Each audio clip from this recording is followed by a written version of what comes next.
Facebook Live, YouTube Live, YouTube Live, Facebook Live, all right? Here back to read chapter 13 to all of you. This is Ronald Haynie. Let's do it, all right? Happy Valentine's Eve. Happy Valentine's Eve, YouTube. Love, love, love. Oh my goodness. Baby love. Where did our love go? Stop in the name of love. Lord have mercy, Jesus. Love is like an itching in my heart. Tear it all apart. Oh, it's me. Chapter 13. Thank you for bearing with me. What up, Levi? Yep. All the ladies, I've tagged nothing but ladies in my Facebook Live, with the exception of my manager and the brother who drew this fantastic cover, the only skull like this on the planet, Demetrius Motion Bullock. Shout out to him, my good friend and brother from high school, drew that cover for the novel. Chapter 13, YouTube, here it is. You see, chapter 13, okay? And for unfortunately, Facebook Live is a little backwards, but the YouTube, it isn't. But it's all good because here's the read, all right? Dedicated to all of you lovely ladies. Happy Valentine's Eve. From pages 325 to 338. All right. Come on now, D, man. Why the super long face, homeboy? It's a blessed day, and it's the holiday season. You think Mr. Carter would want you acting like this? You think God wants you moping around like this? Dwayne sat upright beneath thick quilted bed covers that Nicole picked out for him. He hissed and ignored Patrick, who stood outside his bedroom, inside his new co-op apartment. Grasping his forehead and massaging his temples with his left hand, Dwayne furiously changed television channels with the remote control in his right hand. I know it's hard, man, but look, God is good. The power of the Lord, man. There's nothing in the world stronger than that, said Patrick, unzipping his tan leather Goose Country V-back winter coat. Pat, chill, my shoes are out front. And don't get loud, Patrick stated, entering his friend's lavish new bedroom. Much different than his old bedroom, Dwayne's new quarters was fully equipped in an up-to-date style with added African sculptures and figurines, 25-inch color television on a stand in front of his king-size waterbed with lighted headboard. You were required to take off your shoes at the door of the suite due to the expensive white shaggy carpeting throughout the co-op. Dwayne's move from Harlem to Irwin Avenue in the Bronx was his first major effort in straightening himself out. And Patrick admired it. Patrick said, look, man, I know it's hard, but don't hold it in. I know I didn't come all the way up here to talk to the wall. You cool? Dwayne angrily pressed the off button, removing himself from under the bed covers, sitting on the side of his bed with his head in his hands. Yo, pardon me, G. Just pardon me. My head is killing me. You have aspirin? Yeah. Well, take some. Why sit around with a headache when you can take something? Come on, Pat, man. I've been popping bears and Tylenols all day. This joint had me in bed all day, like someone holding me down. I ain't never had one like this. Huh? Word up. I wish I could trade heads. Is that why you have your blinds closed? Hell yeah, the sunlight killed me today. The phone started ringing atop of one of the nightstands. Dwayne said, yo, I know that's Nikki checking up on me. Yo, watch this. He turned back over and answered, giving Patrick the cue that Nicole was on the other end of the line. Patrick chuckled while Dwayne continued his conversation. Yeah. It's my crib.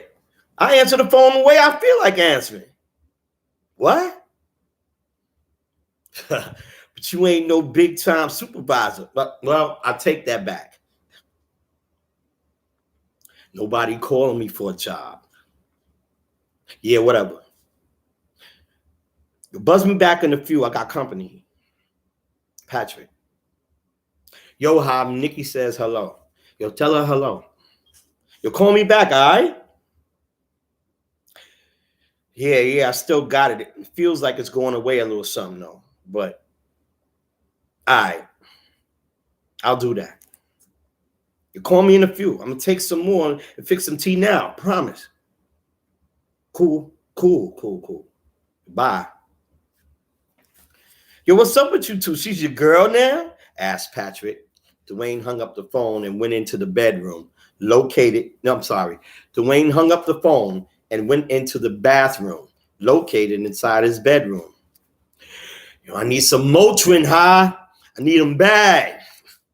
Patrick could hear Dwayne fish around his medicine cabinet, desperate for pain reliever. The headaches he received daily were beyond the migraine stage. Yo, you didn't answer my question, Patrick yelled out. What, about me and Nikki? Dwayne returned into the bedroom. Patrick nodded. Mm-hmm. Yo, what's my name, huh? All right? You know I knocked the boots already, had the freak climbing the walls. I think you should take that freak word back. Why? Because she's your girl's cousin, man. So what? Hold up. Rewind. My fiance's cousin. Fiance? What? But you just met that chick. Oops, wrong. I've known Michelle for years, Hi. She was my sister Cindy's friend from school. She was an angel with me. She was an angel even then, but we were too busy in the world. She stuck with me through everything, kept in touch with me when I went back home too.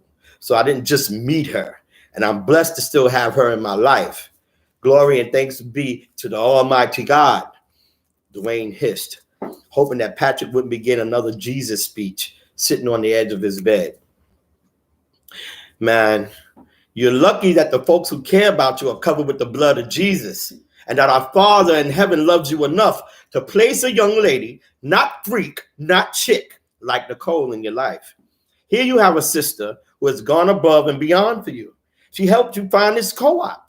She helped you start a bank account so you can save your money, put a job on the line for you. She buys your things, help you finish. She helped you furnish and decorate this whole crib. You name it, and she has done it for you. She totally sticks her neck out for you while you're recovering.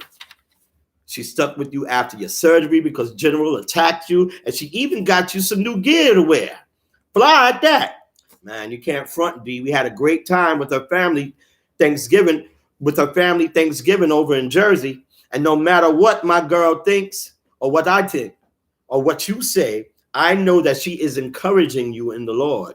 And to be right with God is the most important thing for all of us. Yeah, kid, whatever. Yo, you want something to eat, a drink, man?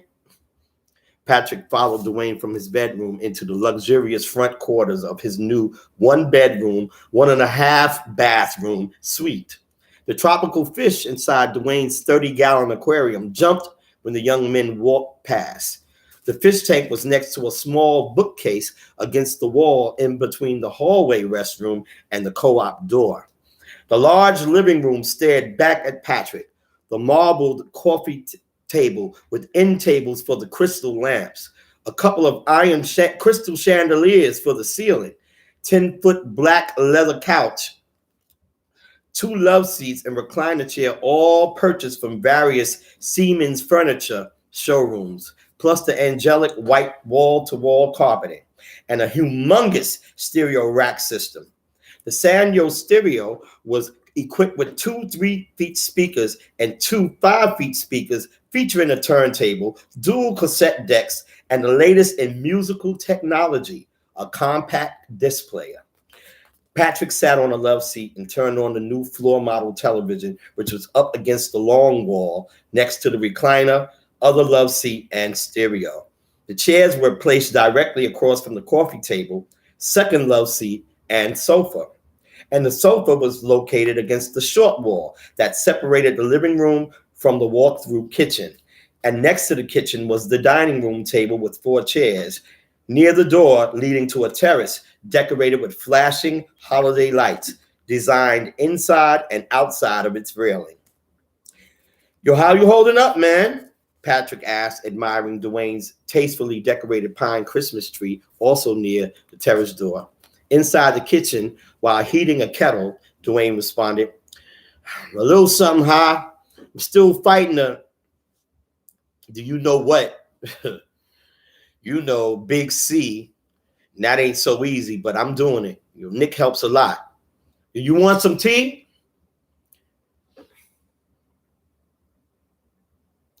Y'all take some, thanks. So, D, who helped you with the tree? There's a whole heap of presents down there. You know who helped me, High. Don't tell me, Nicole. Word? Yeah, man.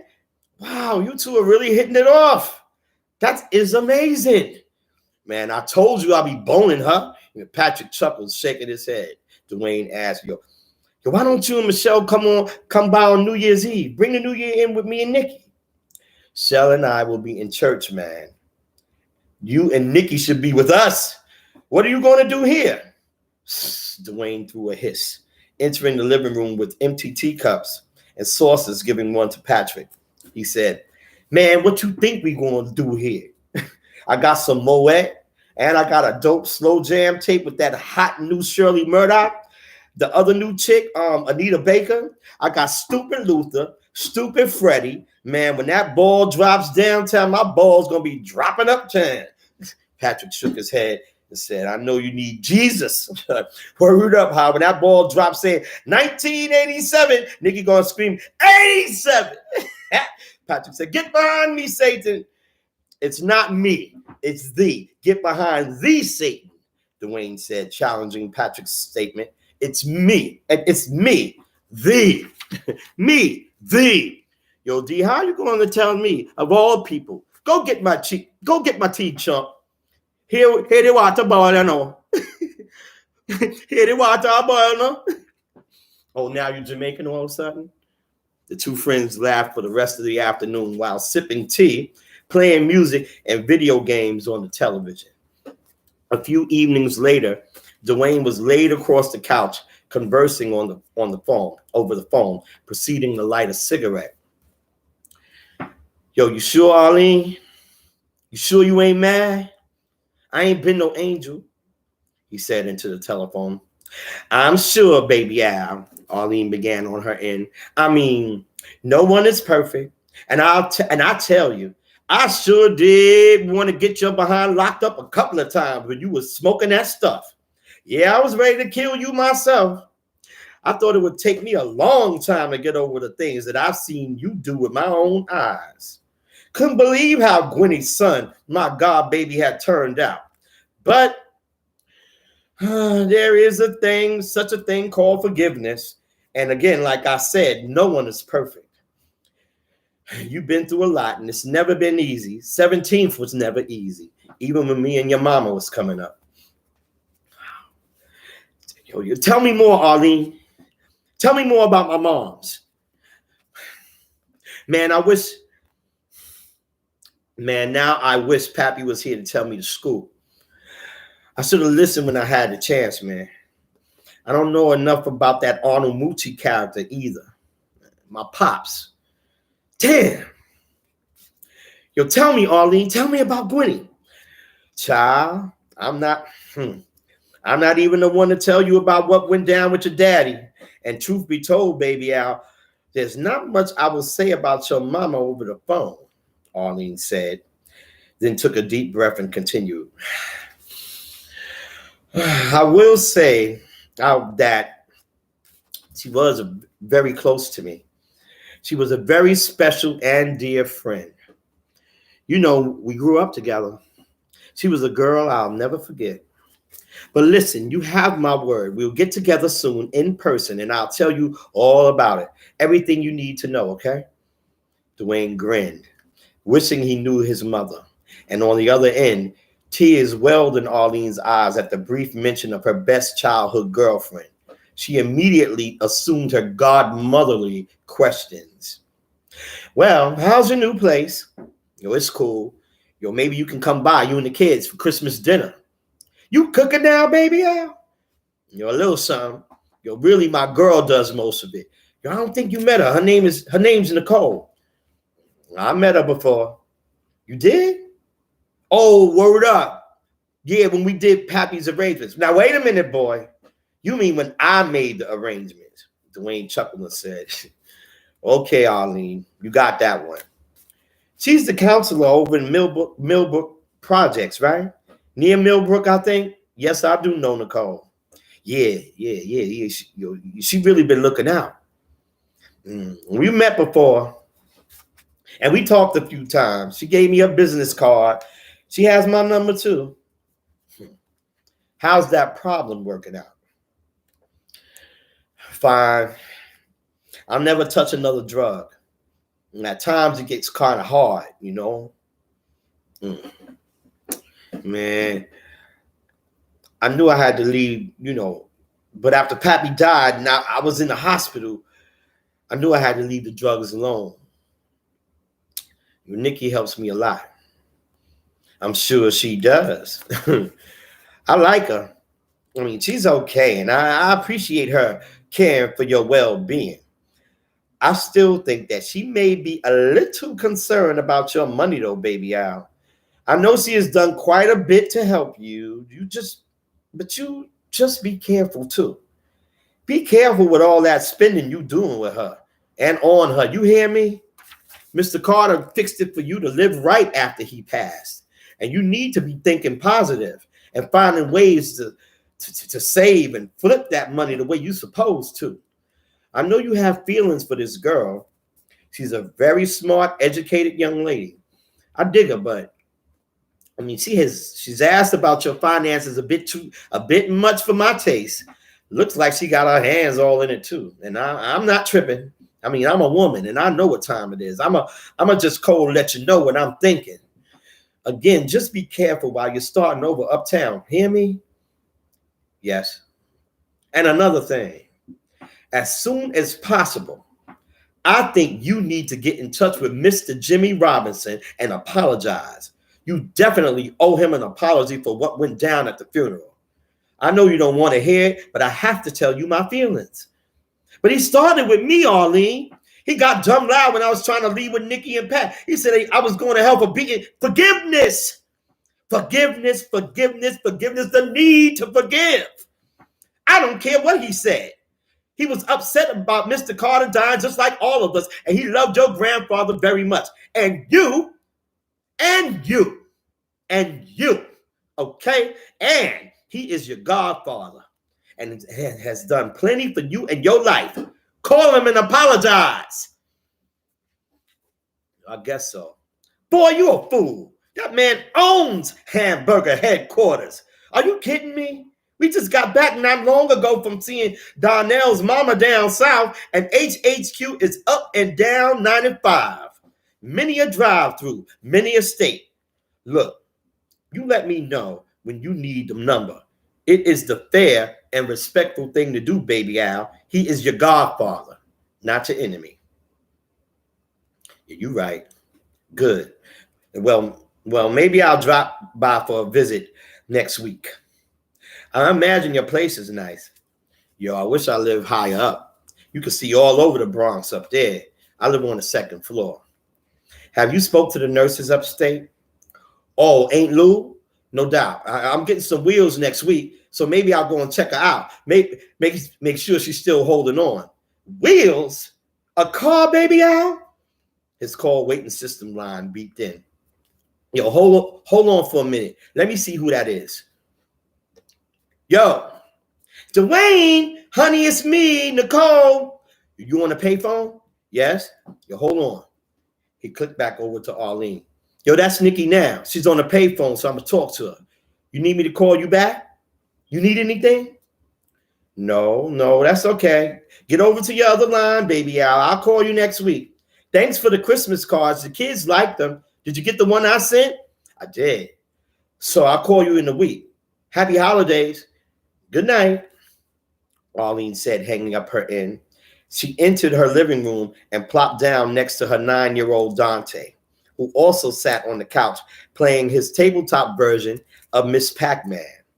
Without losing an intelligent beat or looking up, Dante asked, "Who was on the phone?"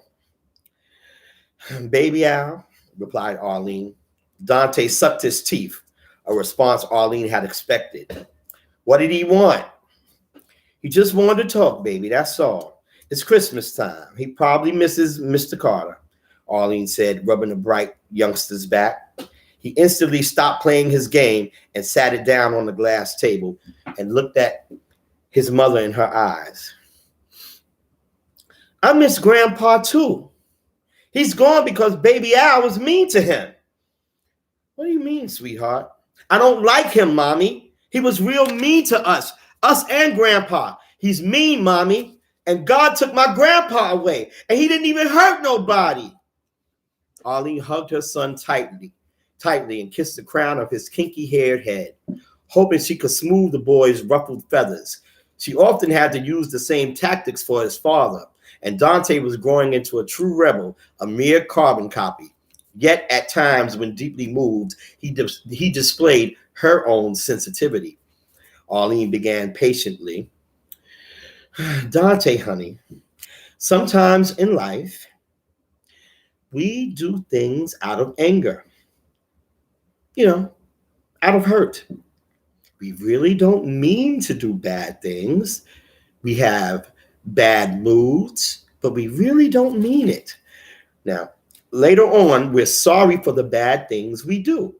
So we apologize. Understand?" Dante nodded. "Baby Al has done some bad things in his life. A lot of bad things. A whole lot of bad things. But he will change his ways and make up for the mistakes he's done. He's doing it now." "But Mommy, he made Grandpa cry. And his crazy dog almost bit me. He made all of us cry. Even you were scared." "I know, honey, but Baby Al is changing. He's becoming an older man. And I don't think he'll be acting that way anymore. He's sorry for what he's done. He even invited us over."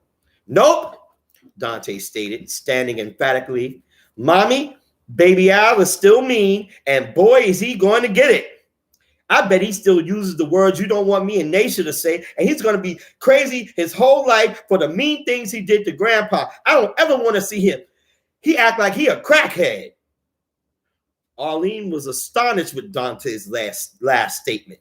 How could he know about drugs, especially when she presided over her children with protection, love, and discipline? "How do you know about crack?" Dante answered. "Mommy, everybody knows about crack in the projects. I always see them around my school, the crackheads. They don't mess with me, though, because I'll kick them where it hurts." He picked up his game and left their living room. Arlene thought, these kids are something else. They too smart for me. I need to talk to them school teachers and that principal. What my baby doing knowing, seeing some nasty old crackheads hanging around the school when he's going for an education? Meanwhile, back at Dwayne's, he finished off his quick conversation with Nicole, who promised more good news in person. Lighting another cigarette, he repropped himself into the recliner, dozing off minutes later. "Don't stand there, get dressed. Ain't gonna be no graduation if you go on with this mess. I'm getting old, man. I can't take it. Pappy, it's my house, boy. Here, it's been my house since 1938, and what I say go. Look, baby Al, I'm over here. Here. Boy, I'm so proud of you. Oh, and sorry about this morning, but you can't drink out the Frigidaire like that. You know that, right? So, Pappy, you proud of me, huh? Heck yeah, baby Al, you real smart, and I know you gonna make it. Baby Al, I said, look, damn it, I'm here. How did my mother die, huh? How did my mother die, huh? I'm here, motherfucker. You killed her. You destroyed everything you took. Damn it, baby Al, you killed my daughter. You killed her when you was born. Dwayne jumped inside his dozing days, recounting the first punch he gave his grandfather, knocking him down the steps. Al tumbled and tumbled and tumbled, welts, bruises, and droplets of blood forming. He spun faster and faster and faster until he regurgitated his teeth, brains with other internal organs, spitting his blood-filled liver in Dwayne's face, and drenched Dwayne jumped from sleep at the sound of the downstairs buzzer, almost falling to his shaggy floor, yet bringing him to reality. Damn.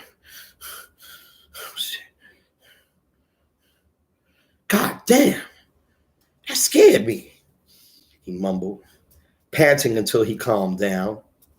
He stood up and answered the intercom. Yo, it's me, honey, Nicole yelled from the lobby, and he buzzed her into the building. Seconds later, she rushed in, excited with good news. Dwayne!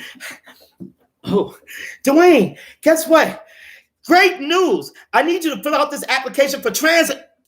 Her sentence was cut short by her client picking her up, planting his lips against hers, kissing her, tonguing her, wanting her, needing her, swinging her around slowly, romantically. Dwayne had totally fallen for Nicole, his first real experience of beginning to love from deep within his soul. He admired her for the way she carried herself, and he loved her for the things she did for him and for others. Nicole had him, hook, line, and sinker. He passionately kissed her further, carrying her over the threshold through his living room, sitting her slowly on the couch, preparing for an evening of lovemaking. Carefully undoing her blouse and bra, he sucked on her neck and breasts while removing her pumps, with a French kissing dance of circles to her navel, back to tiny pecks all over her face. Moments later, the young adults were naked, engrossed in the making of steamy, sensual love right in front of the Christmas tree, with blinking lights, presents beneath, and themselves writhing and riding the physical wave crests of dual orgasms. She rested against his chest while they sat in a bubble bath, listening to slow music after Dwayne set one of his 3-foot speakers from his stereo with 2 candles inside the bathroom. With the music, he ran a bar of soap over her body, slowly over and in between every curve with one hand, while with his other, he ran his fingers through her shoulder-length hair. She intermittently hummed and sang Whitney Houston's "You Give Good Love," laying against her newest lover's chest. In his arms, watching the shadows and silhouettes of themselves with the flickering candlelight. They listened to more slow jams, whispering, touching, licking. Although one could cut their sensuality with a knife, Nicole's orgasmic waves eventually became pondering thoughts, scrambled with contrition. What would her coworkers think if they knew she was dating a client, let alone sleeping with him? Did they know? It wasn't the first time she had considered someone who was bouncing back from hardship. Only this time, she had gone all the way, and this time with a patient from her job. Bum. That's the end of the read for now from chapter 13 out of Duppy. You reap what you sow. All right, YouTube Live, and all right, Facebook Live. So again, thank you very much for that love, whoever that was. I appreciate that. They loving me on Facebook Live. That's a good look. That's a good look. And you know what? Again, happy Valentine's Eve to each and every one of you, out there in YouTube land and in Facebook land. So right about now, I'm going to end these videos. You already know how to purchase the book. If you want a autograph, if you want a signed book, the quickest way to get it is in the description box, and that would be via Cash App. You know what I'm saying? At $RonNBYLLZE. $25 covers postage and handling. I mail books every other day. To God be all the glory with that. So, yep. Anyway, yep. $ Romeo, Oscar, November, Bravo, Yankee, Lima, Zulu, Echo. Okay? Ronnbyllze, the author of Duppy, You Reap What You Sow, a novel by Ronald Haynie. So thank you all very much for tuning in. If the Almighty spares my life, tomorrow is Valentine's Day. For some of us, like more, it's Black Love Day. But you already know what's up. I'll be reading for you to you. If the Almighty spares me, out of chapter 14 for Valentine's Day. And as you can see, the character Dwayne is in love. All right. So, yeah. So anyway, thank you very much for tuning in. And, God bless you all. Thanks for hanging out. Appreciate that. See you soon, God willing, tomorrow.